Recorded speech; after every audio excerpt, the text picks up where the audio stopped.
She made $62,000 a year. Decent money, right?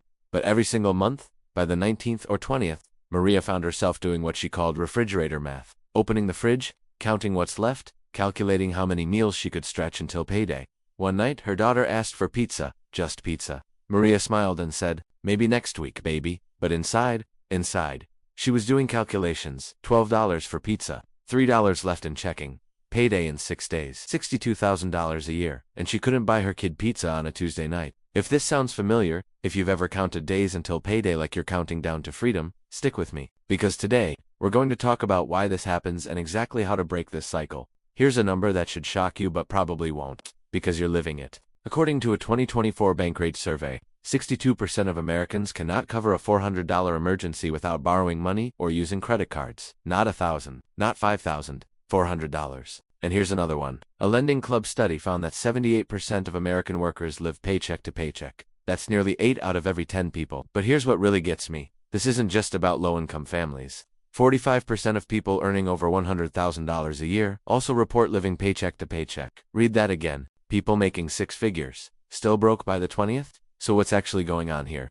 Morgan Housel wrote something brilliant in his book, The Psychology of Money. He said, "Spending money to show people how much money you have is the fastest way to have less money." And that's where our story begins. Not with income, with behavior. Let's break down the actual reasons why your money disappears before the month ends. Reason number 1. Lifestyle inflation. This is the silent killer. It's what happened to Maria. 3 years ago, she was making $48,000. She got promoted, raised to $62,000. That's $14,000 more per year. Over $1,000 extra every month. But here's what also happened. She moved to a nicer apartment, $400 more in rent. She upgraded her car, extra $250 a month. Started getting her nails done regularly. Coffee went from homebrewed to Starbucks 4 times a week. None of these felt like big decisions. They felt like rewards. She worked hard. She deserved it, right? But that $14,000 raise? Gone. Actually, more than gone. She's now spending more than she was before the raise. This is what researchers call hedonic adaptation. A study from Princeton found that our satisfaction from increased income typically lasts about 3 months before we adjust to the new normal and want more. Ramit Sethi, author of I Will Teach You to Be Rich,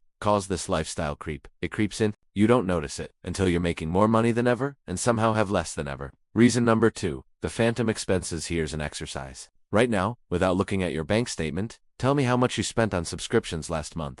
According to a 2023 C+R research study, the average American thinks they spend around $86 monthly on subscriptions. The actual average $219. That's a $133 gap every month. That's over $1,600 a year. That's just disappearing. Netflix, Hulu, Spotify, that gym membership you haven't used since February, the meditation app, the cloud storage upgrade, the premium version of that game you stopped playing. These are phantom expenses. They leave your account automatically, silently. You don't feel them because you never physically hand over money. Reason number 3, front-loading your month. Here's a pattern most people don't recognize in themselves. Payday hits. Let's say it's the 1st and the 15th. On the 2nd, you go grocery shopping. Big trip. You're stocked up. On the 3rd, you fill up your gas tank. Full tank feels good. On the 4th, you grab dinner with friends. You haven't seen them in weeks. On the 5th, that shirt you've been wanting is on sale. You've got money. You buy it. By the 7th, you've spent 60% of your paycheck. You have 23 days to survive on 40%. This is called present bias. Behavioral economists like Richard Toller have studied this extensively. Our brains prioritize immediate rewards over future comfort. The money feels abundant on day 1, so we spend like it's abundant. Then we pay for that abundance with scarcity for 3 weeks. Alright, enough about the problems. Let's talk solutions. Fix number 1, the 24-hour rule. This comes straight from behavioral psychology research. Here's how it works. For any non-essential purchase over $50, you wait 24 hours before buying. But here's why it works. A 2023 study from the Journal of Consumer Research found that implementing a waiting period reduced impulse purchases by 43%. Not because people couldn't buy things, but because the urge passed. Maria started doing this. That jacket she wanted. After 24 hours, she realized she had 3 similar ones at home. The gadget that seemed essential, next day, she couldn't even remember why she wanted it. Most impulse purchases are emotional decisions dressed up as logical ones. The 24-hour rule strips away the emotion and lets logic catch up. Fix number 2, reverse budgeting. Most people budget like this. Income minus expenses equals savings. Whatever's left over, they save, which usually means nothing is left over.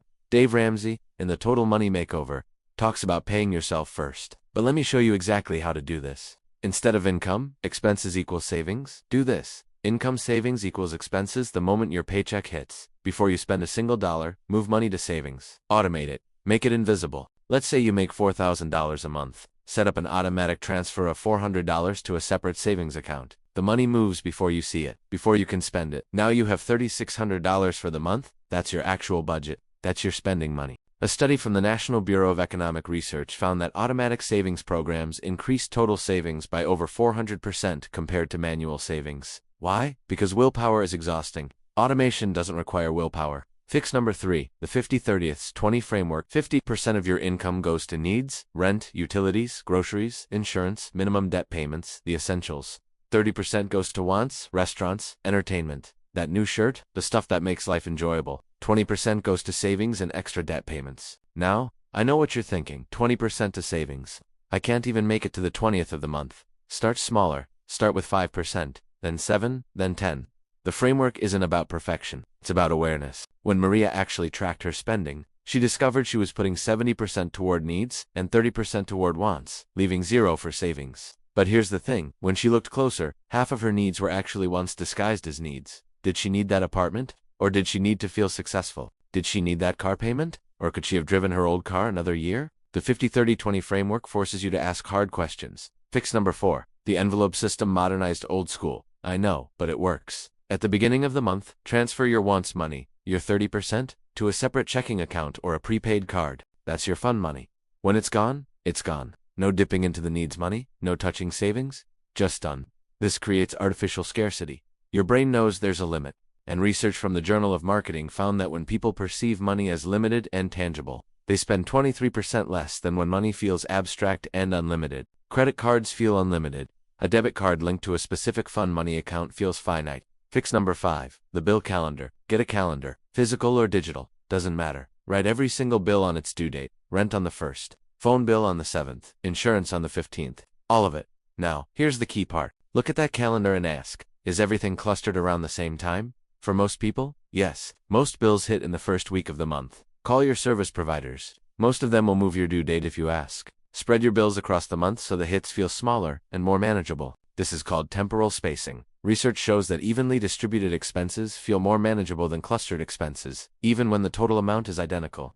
Let me tell you how Maria's story ended. It's been 8 months since she started implementing these changes. She automated $200 per month to savings. Not much, but consistent. She audited her subscriptions and cut $130 monthly in stuff she didn't use. She called her car insurance and bundled it with renter's insurance, saving $40 a month. She started the 24-hour rule and discovered she was making about $300 monthly in impulse purchases. Total monthly reclaimed, $670. In 8 months, she built a $3,200 emergency fund. Last month, her car needed repairs. $800. She didn't panic. She didn't put it on a credit card. She paid cash. For the first time in years, an emergency was an inconvenience instead of a crisis.